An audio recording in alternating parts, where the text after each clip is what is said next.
kita lahir sendiri dan akan mati sendiri. Di antara dua kenyataan tersebut, kita menciptakan 1001 ilusi tentang kebersamaan. Yakni semua jenis hubungan, pertemanan, permusuhan, cinta, kebencian, dan seterusnya. Kita menciptakan aneka halusinasi hanya untuk menghindari fakta bahwa kita adalah sendirian.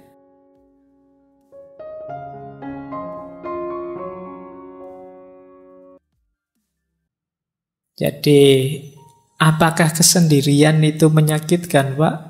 Kalau loneliness, iya. Tapi kalau solitude, tidak. Nanti kita akan paham bedanya apa. Kalau pakai istilah bahasa Inggris ya, ada alone, ada lonely, ada solitude. Alone itu sendiri. Sendiri itu fakta. Banyak orang yang tidak mau aku sendirian, tapi faktanya sendiri. Kenyataan hidup itu alone. Pak, saya datang ngaji sendirian. Nah, itu alone. Tapi kalau Pak, saya datang ngaji kesepian saya, Pak. Nah, itu rasamu. Nah, Pak, saya datang ngaji memang pingin duduk di pojok biar tidak terganggu. Nah, ini menyendiri namanya. Nah, bedanya di situ. Ada orang yang sendiri dan tersiksa, ada yang tidak. Jadi ini bedanya ya, sendirian dan kesepian. Kalau ada temanmu, kamu sendirian enggak? Oh ya sendirian, tak temani ya. Enggak mesti dia senang kamu temani. Karena kalau dia pas sendirian dan dia sukanya memang sendirian, kamu datang dan menemani, itu dia terganggu. Alah, kamu malah menemani, ini makanan mesti jatahnya harus dibagi. Iya, mesti setelah ini minta hotspot mesti. Setelah ini, iya kan? Nah, kamu malah ganggu. Wong dia sendirian nyaman kok, kamu malah datang pengen menemani. Kecuali dia kesepian aku. Nah, butuh teman, itu baru kamu hadir menemani. Jadi ini kalian harus paham istilah-istilah dan situasi ya. Jadi orang yang sendiri itu tidak mesti kesepian. Karena memang kadang-kadang ada orang yang memang berupaya menyendiri. Jadi mungkin ngaji misalnya pengennya di pojok-pojok di luar-luar sana. Ngapain kok pengen menyendiri? Rokok saya tinggal separuh, Pak. Kalau gak mojok nanti duduk banyak teman habis. Nah, jadi tidak selalu orang itu tidak suka dengan kesendirian. Ada juga yang memang mencari kesendirian. Ya dalam situasi tertentu nanti ada banyak sekali situasi-situasi yang perlu kita dalami. Baik, jadi ini dasarnya ini ya, nanti kita membahas ini. Antara yang positif dan yang negatif. Antara sekedar sendirian dan yang tersiksa oleh kesendirian namanya kesepian, atau orang yang memang sengaja ingin sendiri. Hari ini banyak yang pakai istilah me time. Oh, berarti ini waktunya buat aku saja. Aku tidak pengen diganggu, tidak pengen. Pokoknya yang aku suka saja menikmati hidupku, diriku sendiri. Baik, kita lanjutkan wawasan selanjutnya. Nah, ada banyak pandangan yang menyebut bahwa hidup ini hakikatnya memang sendirian. Jadi kondisi dasar kehidupan manusia itu sendirian. Mungkin teman-teman pernah dengar semacam peribahasa, kita lahir sendirian, hidup sendirian, dan mati juga sendirian. Berarti hakikatnya sendirian hidup ini. Kondisi murni dasar manusia itu sendirian. Tapi kan dalam kenyataannya kita berhubungan, Pak. Kita berinteraksi dengan orang, Pak. Nah, interaksi dan hubungan itu kalau sendirian tadi yang hakiki, berarti interaksi dan hubungan itu sifatnya artifisial. Jadi sifatnya tidak hakiki. Tidak ada hubungan yang tidak berpisah. Semua hubungan, semua relasi pasti pada saatnya berpisah. Berarti memang hakikat hidup ini sendiri.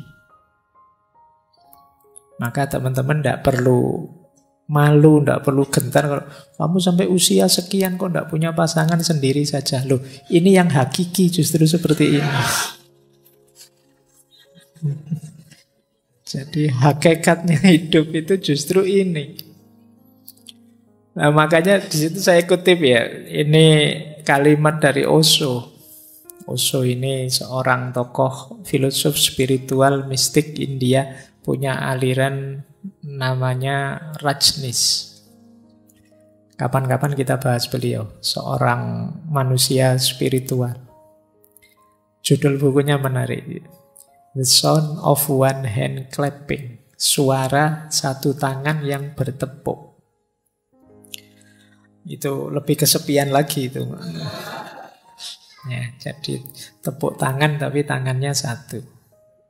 Kata Osho, kita lahir sendiri dan akan mati sendiri. Di antara dua kenyataan tersebut, kita menciptakan 1001 ilusi tentang kebersamaan. Yakni semua jenis hubungan, pertemanan, permusuhan, cinta, kebencian, dan seterusnya. Kita menciptakan aneka halusinasi hanya untuk menghindari fakta bahwa kita adalah sendirian. Namun apapun yang kita lakukan, kebenaran tidak dapat berubah. Bahwa memang hakikatnya kita sendiri. Seperti itulah adanya. Daripada berusaha melarikan diri darinya, jalan terbaik adalah bergembira di dalamnya. Jangan sedih, jangan galau, jangan malu, jangan gentar kalau kita sendirian. Karena memang kita lahir dulu sendirian, nanti mati juga sendirian. Makanya tadi saya bilang ini lebih hakiki. Jadi kalau ada pertanyaan mana lebih hakiki, sendirian atau kebersamaan, lebih hakiki sendirian. Ini jawaban malam hari ini ya, karena minggu depan teorinya beda. Jadi makanya tadi saya bilang, yo kamu nikmati teori demi teori, nanti cari yang paling cocok untuk hidupmu. Jadi di sini maka bisa disimpulkan kesendirian itu kalau bahasa Jawanya kasunyatan. Kenyataan hidup. Nanti ada yang bilang, kenapa sih kok hakikatnya hidup itu sendirian? Karena kita ini menghidupkan diri kita, yang bisa memahami ya kita, yang mengerti kita ya kita. Tidak ada orang yang bisa memahami kita sampai detail, sampai level paling kecil. Yang sahabat paling dekat pun paling ngerti gambaran umum saja kita. Tidak ada orang yang begitu pahamnya tentang kita selain diri kita sendiri. Kadang-kadang kita capek-capek menjelaskan, temenmu cengenges-cengenges. Aduh, dicueki aku misalnya. Dengan rasanya kayak tidak dipedulikan. Kita kadang mati-matian untuk dihargai orang, dihormati orang. Tetap saja tidak dihargai, tidak dihormati. Sakit hati kita, rasanya kita disisihkan sendirian. Jadi kita hidup sendirian, kita lahir sendirian, dan nanti mati juga sendirian. Besok dihisab oleh Allah juga sendirian. Kalau bahasanya Al-Quran kan, wala taziru waziratun wizra ukhra. Tidak ada orang bisa menanggung dosanya atau bebannya orang lain. Yang kamu lakukan, kamu pertanggungjawabkan sendiri. Maka kesendirian adalah kasunyatan, kenyataan hidup yang tidak mungkin bisa kita bantah. Baik, kita lanjutkan ya. Ini alasnya ini nanti kenapa nanti kesendirian itu penting dan menarik. Nah, sebelum masuk ke teori, ini menarik. Ada orang yang punya dorongan jiwa atau kecenderungan jiwa untuk lebih suka sendirian. Kita menyebut orang semacam ini namanya orang-orang introvert. Dia lebih nyaman, lebih bisa menikmati hidup dalam kesendirian. Jadi ini mengingat tadi ya, ada solitude, ada lonely. Orang-orang yang jenis ini itu justru lebih nyaman dalam kesendirian. Kalau kita gelisah kalau sendiri, orang-orang semacam ini itu lebih senang sendiri. Hadirnya yang lain itu merepotkan saja. Nah, kita lihat ya, saya tidak tahu teman-teman ada di sini apa enggak. Saya menyimpulkan secara umum saja dari berbagai sumber. Coba dicek ya, teman-teman masuk introvert apa enggak. Ini dulu pernah kita bahas agak panjang di sesi psikologi, saya lupa itu. Yang pertama begini, kalau teman-teman merasa berinteraksi dengan orang itu capek, lelah saya Pak melayani teman-teman itu. Nah itu kemungkinan kita ada indikasi ke sana. Karena orang yang ekstrovert itu senang, gembira. Mungkin capek tapi dia bisa menikmati. Tapi orang-orang yang jenis introvert ini, dia merasa, alah, berjam-jam saya harus melayani tamu sebanyak ini, bikin capek saja. Nah itu teman-teman kok enggak pulang-pulang toyo, saya mau tidur, saya segera ingin main game, saya segera ingin main itu. Nah itu kemungkinan introvert. Yang kedua, circle-nya kecil. Orang-orang yang senang sendirian itu biasanya circle-nya enggak banyak, temannya 1, 2, 3 dan hanya itu saja. Lebih suka menghabiskan waktu sendirian. Orang semacam ini self healing terbaik menurut dia ya di rumah, di kamar. Kalian kan sering ngajak, yuk healing, yuk jalan-jalan. Healing itu kan selama ini kita mengartikan kemana tuh kayak jalan-jalan kayak. Tapi bagi orang ini healing terbaik itu ya di kamar. Jadi begitu masuk kamar itu disitulah surganya. Nah kalau ada yang seperti ini mungkin kalian ada jiwanya agak introvert. Jadi lebih senang di kamar saja. Kemudian tidak suka lingkungan yang berisik. Kalau ada rame-rame dia, alah apa sih itu. Tidak senang dia. Dan lebih tertarik dengan aktivitas-aktivitas sendirian. Nah ini indikasinya. Implikasinya kadang-kadang karena orang-orang introvert ini juga kan pasti bergaul meskipun tidak intensif. Seringkali orang ini, apakah teman-teman pernah merasakan ini saya tidak tahu, biasanya lebih suka berharap orang lain mengerti dirinya tanpa harus dia capek-capek menjelaskan. Jadi dia pingin, ya temanku itu ngertilah aku. Jadi, kok aku diajak jalan-jalan terus aku itu pinginnya di kamar. Mau tak tolak itu ndak enak, mau tak ikuti kok ndak cocok dengan seleraku, ya ngerti teman-teman itu. Dia memendam rasa ingin dimengerti. Jadi kalau teman-teman yang hadir malam hari ini sering merasa begitu, orang-orang kok ndak paham-paham sih mauku ya, kok ndak ngerti apa yang aku inginkan ya, itu mungkin ada gejala-gejala ke sana. Agak introvert. Saya tidak ngomong jelek ya. Introvert, ekstrovert itu bukan urusan baik buruk atau dosa atau pahala dan siksa, tidak ada itunya. Ini gaya kepribadian saja. Jadi kalau teman-teman merasa capek dengan hadirnya orang lain, merasa orang itu tidak ada yang paham diriku. Nah itu kemungkinan gaya hidup kita gaya introvert ini. Kemudian seringkali mikirnya terlalu lama ketika ingin memutuskan sesuatu. Termasuk ada istilah silent treatment.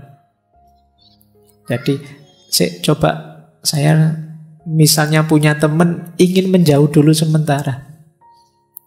Biar tidak terlalu terpengaruh itu. Tapi lama-lama terus jadi tidak akrab lagi sama temannya. Itu ada yang jenisnya seperti ini. Diajak sangat akrab tidak mau, diajak terlalu intim tidak nyaman dia. Ketemu ya say hello, hai ada apa kabar, sudah makan belum, sudah selesai pulang. Jadi tidak detail-detail sampai akrab sampai gimana. Dia tidak nyaman dengan itu. Jadi ciri implikatifnya kadang-kadang mikirnya lama untuk bisa memahami orang, pingin yakin orang tidak membohongi saya, yakin orang mengerti saya, sampai akhirnya rasanya ya jadi tidak akrab lagi sama teman-temannya. Dan kadang-kadang kecewa dengan dirinya sendiri. Saya itu kok begini ya, jangan-jangan saya itu kurang ramah ya. Jangan-jangan saya itu orangnya tidak enak diajak ngobrol ya, jangan. Itu sering kecewa, menyalahkan dirinya sendiri. Nah, ini cirinya orang introvert. Kemudian kadang-kadang juga ekspektasinya tinggi pada orang lain. Akhirnya kecewa. Membayangkan temannya bisa memberikan apa, berbagi apa, memberikan apa. Tapi kemudian tidak seperti yang dibayangkan. Kenapa kok dia estimasinya salah? Karena relasi sosialnya kurang. Sehingga kadang-kadang mungkin mudah ditipu orang, mudah dikecewakan orang. Dia tidak ngerti kalau orang gayanya kayak gini ini ya biasanya ngapusi. Oh kalau orang cengeng-cengeng kayak gitu itu tidak serius. Oh itu kan hanya yang akrab yang ngerti gitu. Kalian yang tidak terlalu intens dalam pergaulan di dunia sosial sering salah membaca. Nanti orang basa-basi dianggap serius. Mari mas.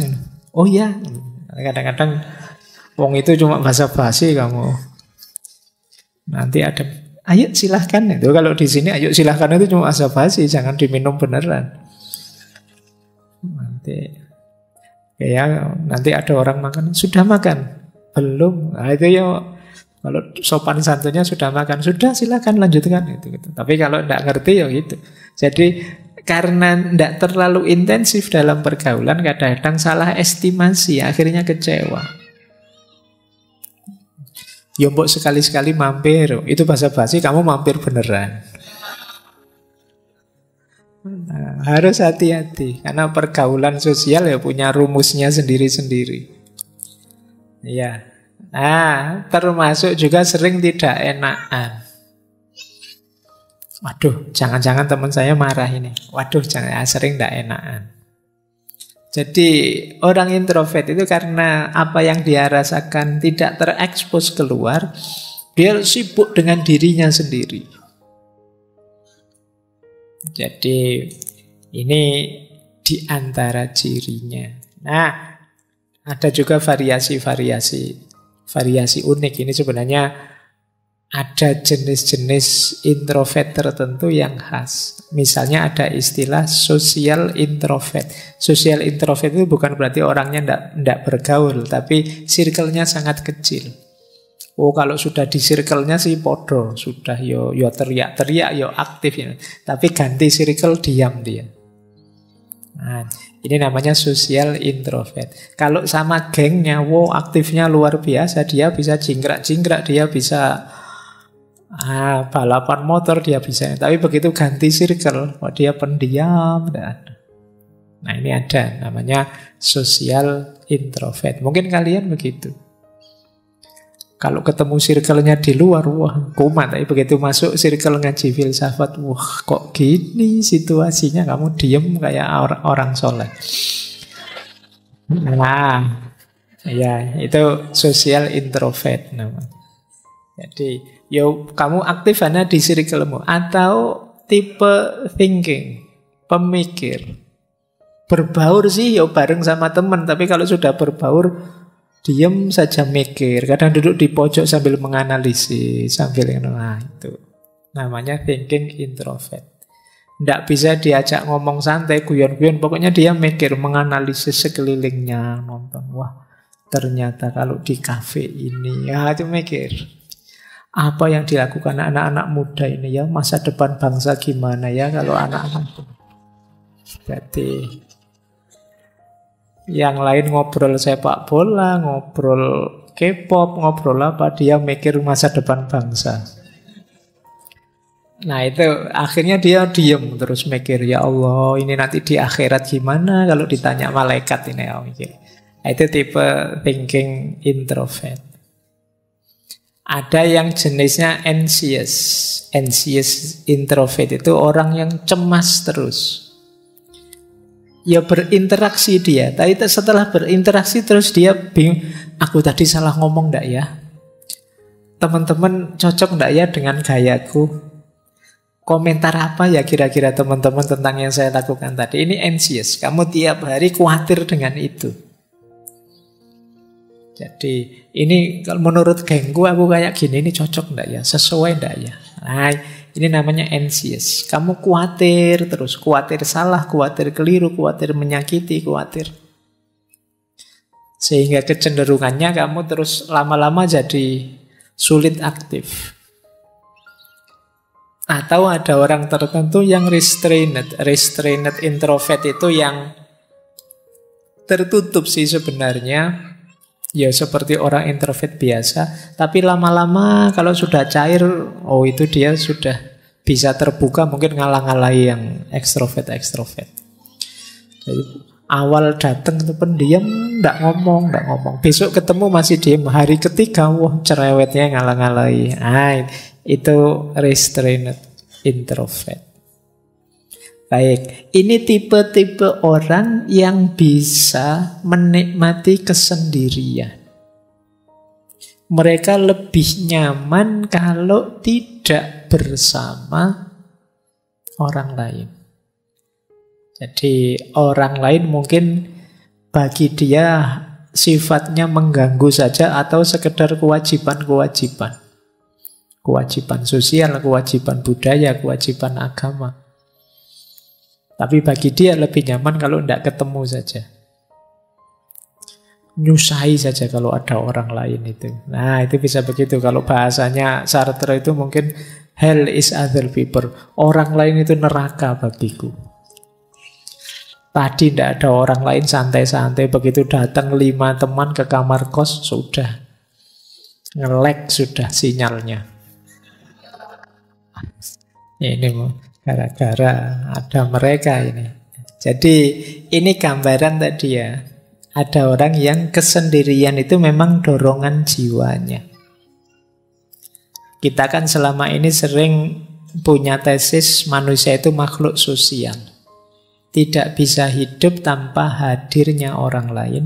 Tapi ternyata ada juga orang yang menganggap hadirnya orang lain itu masalah. Bikin repot saja, bikin ribet saja. Baik, ini satu perspektif ya. Saya tidak tahu yang malam hari ini hadir apa ada yang introvert atau tidak. Mungkin karena ini ngaji filsafat, mungkin banyak yang thinking introvert, mikir terus isinya. Tapi ya tidak apa-apa, wong ini memang forumnya belajar. Baik, saya lanjutkan. Jadi ada orang yang memang dorongan jiwanya, dorongan ingin sendiri. Nah, ada quote bagus dari Sartre, pasangannya Simone de Beauvoir tadi. Kata dia, ya kesendirian itu memang fakta, kasunyatan. Tapi kesepian tidak. Kata Sartre, if you are lonely when you are alone, you are in a bad company. Kalau engkau merasa kesepian saat kamu sendiri, engkau ada di perusahaan yang salah. Engkau ada di frekuensi yang keliru, channel yang keliru. Harusnya sendirian itu asik. Tadi loh saya sebut, karena menurut Sartre, Hell is other people. Kamu dapat fasilitas sendirian kok malah stres, itu gimana? Harusnya kamu nikmati, justru asik. Kamu bisa bebas. Coba ada banyak orang lain, kamu tidak bisa ngapa-ngapain sudah. Jadi misalnya kamu di masjid ini agak sumuk, kan nggak berani tiba-tiba nyopot baju terus, gimana? Nggak bisa. Kenapa? Ada orang lain. Coba di kamarmu yang pas sendirian, sumuk sedikit ya kamu copot semua bajumu, santai sudah. Kenapa kalau di sini kamu tidak mau? Ada orang lain. Hadirnya orang lain kalau di Sartre itu ya menyusahkan saja, membelenggu kebebasanku. Maka kata dia, if you are lonely, when you are alone, you are in a bad company. Maka carilah kesendirian, tapi bukan berarti sendiri itu kesepian. Kamu usiamu berapa kok masih sendirian? Ya enggak apa-apa saya sendirian, yang penting kan saya enggak kesepian. Nah, karena sendiri dan kesepian itu dua hal yang berbeda.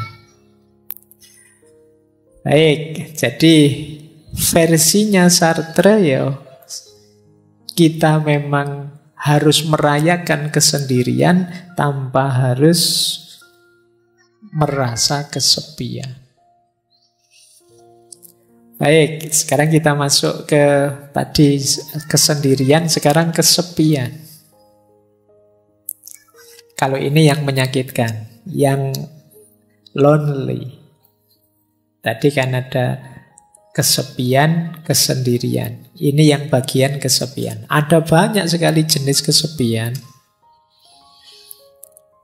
Ada namanya kesepian emosional.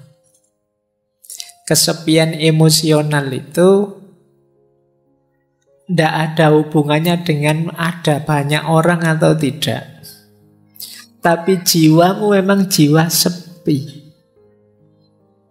Meskipun malam hari ini mungkin puluhan teman di sekelilingmu, kamu merasa sendirian. Berarti apa? Emosimu yang kena. Kena mental ini sudah. Jadi temennya banyak loh, kok masih merasa kesepian. Ramenya bising di sekeliling, kamu merasa asing sendirian. Ini kesepian level emosional. Ada orang yang seperti ini. Jadi kesepian itu ternyata tidak selalu harus sendirian. Banyak teman pun orang bisa kesepian.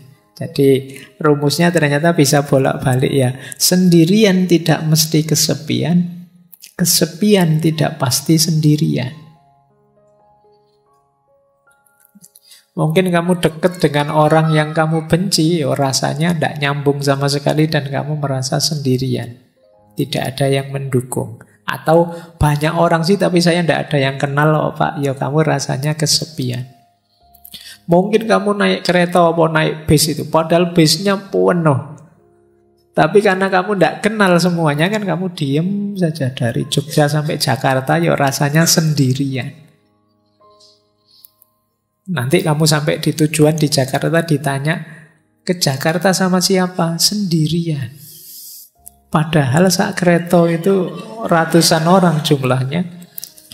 Tapi begitu ditanya sama siapa ke Jakarta, sendirian.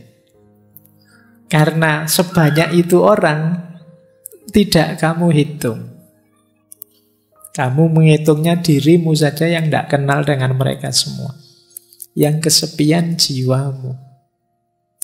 Jiwa kalau sudah kesepian, ya sebanyak apapun keramaian, sejumlah apapun orang di sekelilingmu, ya kamu tetap merasa sepi. Ada kalanya sepi itu karena mungkin kamu kenal, kamu ngerti, tapi mereka tidak paham dirimu. Nah, itu kamu juga biasanya merasa kesepian. Yang kedua, ada kesepian sosial. Ini terjemahan saja. Kesepian sosial itu, kalau ini kuantitas, semakin kecil jumlah teman ya semakin rasanya sepi. Semakin kurang jaringan sosial ya rasanya semakin sepi. Jadi ini kalau emosional tadi hubungannya dengan rasa yang ada di dalam, kalau yang sosial ini hubungannya dengan jumlah yang ada di luar. Wah, kok ngajinya malam hari ini sepi ya. Yang datang cuma 2 orang saja. Ini kesepian level sosial. Jadi ada sosial, ada emosional. Ada eksistensial. Kesepian eksistensial itu ketika orang merasa bahwa aku sama sekali berbeda, sama sekali tidak sama dengan yang lain. Ini kesepian eksistensial. Di tengah-tengah orang misalnya, apalah kalian misalnya punya geng motor, semuanya pakai motor. Aku kok ngontel dewean yo, itu terus kamu merasa tidak sama dengan yang lain. Itu kesepian eksistensial. Misalnya sak kelas temenmu lagi party apa nyanyi-nyanyi, semuanya sukanya lagu barat, lagu Korea. Aku kok campur sari dewean ya seneng. Ini temenku kok ndak ada yang seneng Didik Kempot, ndak ada yang seneng campur sari. Asing sekali. Kamu merasa sendirian, beda dewe dengan teman-temanmu. Itu kesepian eksistensial. Jadi misalnya kamu kok kebetulan kuliah sak kelas isine kabeh, ganas kabeh, preman-preman kabeh. Kamu sendiri yang ke kampus pakai kopiah, pakai itu. Oh, itu kamu di kelas mesti kesepian. Tidak sama dengan yang lain sendiri. Nah, ini namanya kesepian eksistensial. Mungkin kalian masuk ke satu daerah, yang di satu daerah ini alirannya apa semua sama, kebetulan kamu tidak sama, alirannya beda dewe. Kamu akan kesepian di situ. Itu namanya kesepian eksistensial. Misalnya kalian yang biasanya tidak kunut subuhnya, masuk ke desa yang kalau subuh kunut. Begitu habis iktidal, imamnya bilang maunya baca kunut, Allahumma, kamu malah sujud. Nah, itu kesepian eksistensial itu. Kamu beda dewe aliranmu. Yang lain baca kunut, kamu sujud. Sama seperti sholat id, takbir 7 kali, kamu malah ya ruku, ya sujud. Yang lain cuma takbir loh. Nah, itu kesepian eksistensial itu namanya. Jadi baik, dalam hidup ini kadang-kadang kita mengalami ini. Bahkan ada kalanya pikiran kita tidak dipahami orang. Semuanya versi A, padahal menurutmu yang benar versi B, kalian akan merasa kesepian. Itulah kesepian eksistensial. Nah, 3 yang terakhir situasional. Ada istilah kesepian sementara. Kesepian sementara itu dalam kondisi di waktu tertentu saja kamu merasa kesepian. Saya kesepian, Pak. Kalau malam hari saja sebenarnya, Pak. Kalau siang enggak. Kalau siang temannya banyak saya, Pak. Nah, itu kesepian yang sementara saja. Ada yang kesepian kronis. Ini koyo penyakit ya. Kebalikannya kesepian yang sementara, yang transien. Ada transien, ada kronis. Kalau yang kronis ini rasanya sepi terus. Kalau tadi kan sementara. Terus kayak kalian baru putus itu loh. Itu kan kamu kalau bikin puisi, hidupku rasanya dipenuhi kesepian. Itu kesepian terus, itu kronis sudah. Jadi Kamu situasi apapun yang kamu hadapi, kamu merasa sepi. Jadi beda dengan transien tadi. Kalau transien di waktu tertentu saja. Kalau kronis, ya ada kesepian situasional. Kesepian situasional itu syarat dan ketentuan tertentu yang membuat kamu terasa sepi. Pak, saya itu kesepian kalau akhir bulan. Kenapa? Uang saya habis. Nah, itu berarti situasional. Saya kalau akhir bulan rasanya sepi. Kenapa? Teman-teman menghindar semua, Pak. Kenapa? Ya mereka tahu kalau saya sudah tidak punya uang lagi. Mereka khawatir tak utangi mungkin. Ini kesepian situasional.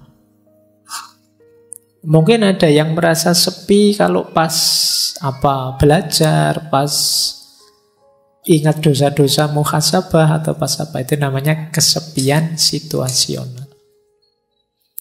Jadi dari sini sebenarnya bisa kita simpulkan tidak ada orang yang tidak mengalami kesepian.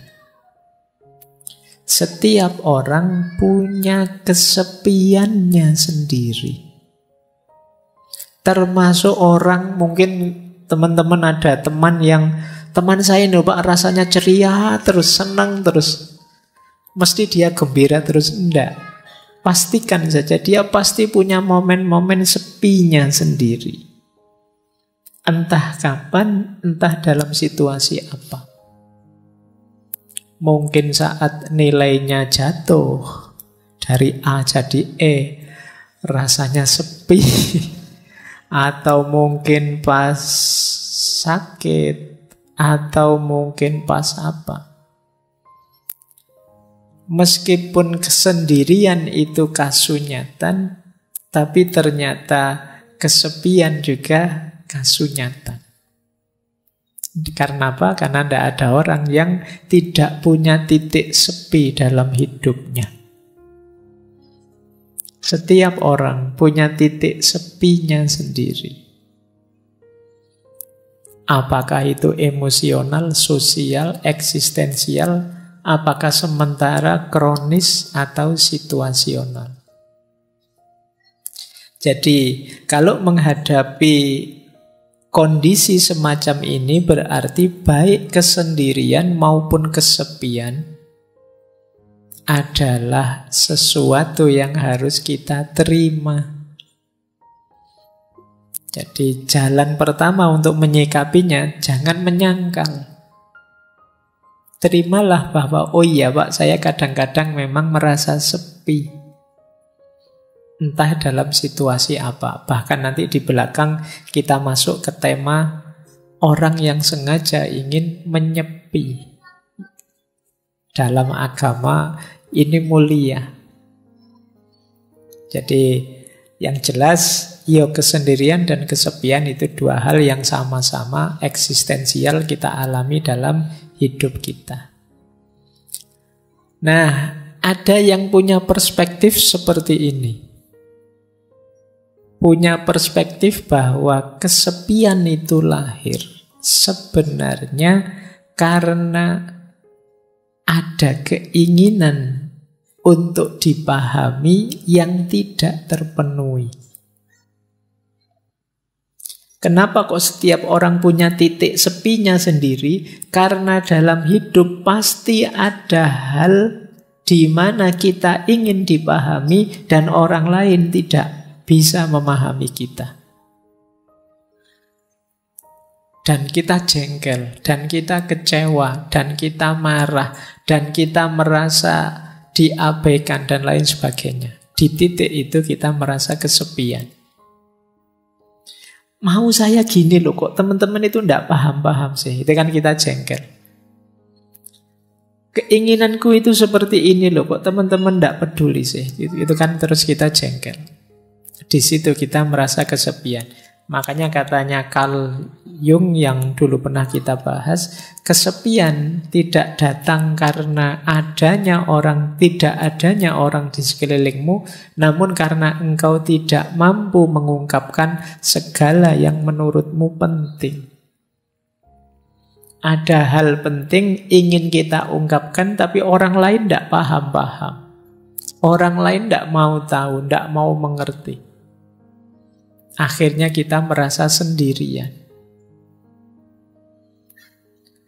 Dilanjutkan itu oleh Jodi Picoult, ini novelis Amerika. Kata dia, biar ku beritahu engkau, kalau engkau ketemu seorang penyendiri, itu bukanlah karena mereka menyukai kesendirian, namun karena mereka sebelumnya telah berusaha keras untuk membaur ke dalam dunia, dan orang-orang selalu mengecewakannya. Jadi kita merasa sepi, merasa sendiri ketika orang tidak mau tahu kita, ketika orang mengabaikan kita, ketika orang tidak peduli pada kita. Kita teriak-teriak, mbok jangan maki-maki di medsos, mbok jangan gegeran di medsos, ayo kita rukun. Dan orang-orang tetap maki-maki, tetap gegeran. Di situ kan kita merasa, ternyata suaraku tidak didengar. Ternyata nasihatku tidak diikuti. Ternyata keinginanku tidak dipahami. Di situ kita merasa, nilaiku ini apa sih? Nah ini jadi sepilah kita merasa itu. Maka teman-teman kalau merasa hidupnya semi, coba dicek. Jangan-jangan seperti yang dijelaskan di awal, kita mematok keinginan terlalu tinggi terhadap orang lain. Kita ingin orang lain paham kita ingin orang lain suka pada kita ingin orang lain peduli pada kita ingin orang lain memperhatikan nasihat kita. Dan ketika keinginan ini tidak terpenuhi, kita merasa asing, kita merasa sepi. Disitulah Khalil Gibran berkata, rasa kesepianku lahir saat orang memuji omong kosongku dan mencela kediaman kebijaksanaanku. Dia merasa sepi karena kalau saya ngomong kosong yang aneh-aneh yang tidak penting, kok malah dipuji oleh orang. Semuanya nge-like, semuanya suka, padahal itu cuma isinya prank-prank yang tidak jelas. Tapi pas saya serius ngomong yang mantep-mantep atau saya diam dalam rangka bijaksana, orang malah mencelaku. Sekarang kan banyak orang yang mencela kediaman. Mencela kediaman itu maunya semua orang disuruh bersuara. Ya contoh paling mudah, di grup-grup WA itu saya kemarin di semua grup kan isinya innalillahi, selamat itu. Isinya kan banyak itu. Seolah-olah yang tidak mengucapkan dan tidak nulis di WA dianggap sesuatu yang tercela. Padahal mungkin yang tidak ngirim WA itu yang serius berdoa, ngirim Fatihah, mendoakan. Sementara yang ngirim innalillahi ya copy paste atasnya saja. Ya, tapi lebih dihargai yang copy paste karena tampil. Tidak tampil dianggap tidak ada. Itu situasi hari ini begitu. Nah, ini bahan refleksi kita lagi. Jangan-jangan rasa kesepian kita karena kita berharap terlalu banyak pada orang lain. Akhirnya kita kecewa, akhirnya kita merasa marah, merasa tersisih, merasa tidak dipedulikan. Kalau memang ini masalahnya, saatnya kita berhenti terlalu berharap pada orang lain. Ayo bahagia dengan diri kita. Kenapa? Karena rasa kesepian yang membelit diri kita itu bahaya secara psikologis. Ini saya ambilkan dari satu penelitian yang menjelaskan rutenya orang kesepian. Yo, orang kesepian itu kan mesti akarnya karena kecewa, tidak bisa ngeblend, tidak bisa berbaur dengan dunia di sekelilingnya. Biasanya orang ini terus menyalahkan dirinya sendiri. Kenapa aku kok introvert ya? Kenapa aku kok ndak bisa ramah ya? Kenapa aku kok ndak bisa? Jadi biasanya terus disalahkan dirinya sendiri. Orang tidak menghargai dia, disalahkan dirinya. Orang tidak peduli padanya tadi, disalahkan dirinya. Dia menyalahkan dirinya terus. Sehingga akhirnya meruntuhkan self-esteem-nya, kebanggaannya pada dirinya.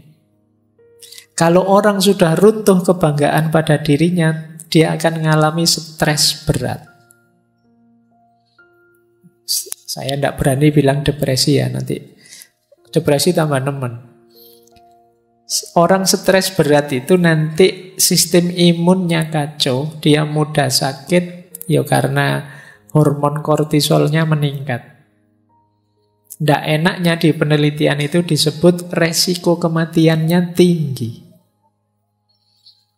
Nah, jadi ternyata ada korelasinya.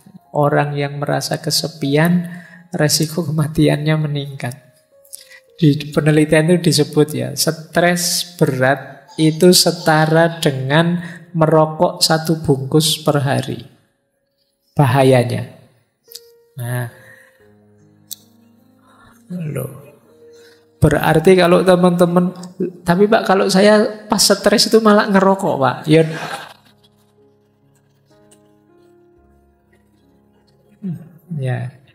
Ya wis bener, daripada bahayanya seperti ngerokok 1 bungkus, ya ngerokok saja sekalian 1 bungkus. Ya memang bahayanya itu. Atau dan lebih beresiko daripada obesitas. Dan lebih mempengaruhi kesehatan daripada orang yang tidak mau olahraga. Jadi ternyata ya efeknya bisa ke kesehatan. Meskipun tadi hanya kesepian. Sepi, menyalahkan diri sendiri, stres, dan mati. Resiko kematiannya tinggi. Oke, baik. Ya semoga teman-teman yang sedang sendirian tidak kesepian. Kalau kesepian, jangan selalu menyalahkan diri sendiri.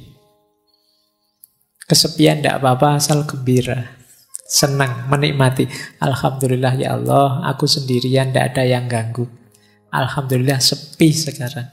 Tidak repot lagi, tidak apa-apa. Maknai saja secara positif, biar tidak stres. Oke, kita lanjutkan. Nah, yuk. Tadi kan yang ruwet-ruwet, kesendirian, kesepian. Kita lanjutkan ya, perjalanan kita ke ranah positifnya kesendirian. From loneliness to solitude. Bagaimana mengubah kesendirian yang tadi kesepian menjadi kesendirian yang bermanfaat, berguna untuk diri kita. Tapi sebelum itu, mari kita lakukan 5 hal ini. Biar kesendirian kita positif. Yang pertama, ayo kita terima dan kita renungi. Jadi acceptance and reflection. Aku kok merasa sendiri, aku ini kok kesendirian, akarnya apa, sebabnya apa, yang menyebabkan situasi ini apa, mentalku kah, lingkungan kah, atau apakah. Jadi ada refleksinya. Kalau sudah terus self-development itu meningkatkan diri. Oh, selama ini mungkin aku terlalu mengikuti kata hatiku, tak latihan sebentar untuk bisa melampaui rasa suka dan tidak suka. Ini self-development namanya. Mendidik diri. Nanti ada penjelasannya di belakang. Yang ketiga, action. Apapun yang terjadi, meskipun sedang kesepian, jangan berhenti berkarya. Jangan berhenti bertindak, berperilaku, melakukan apa yang kita inginkan.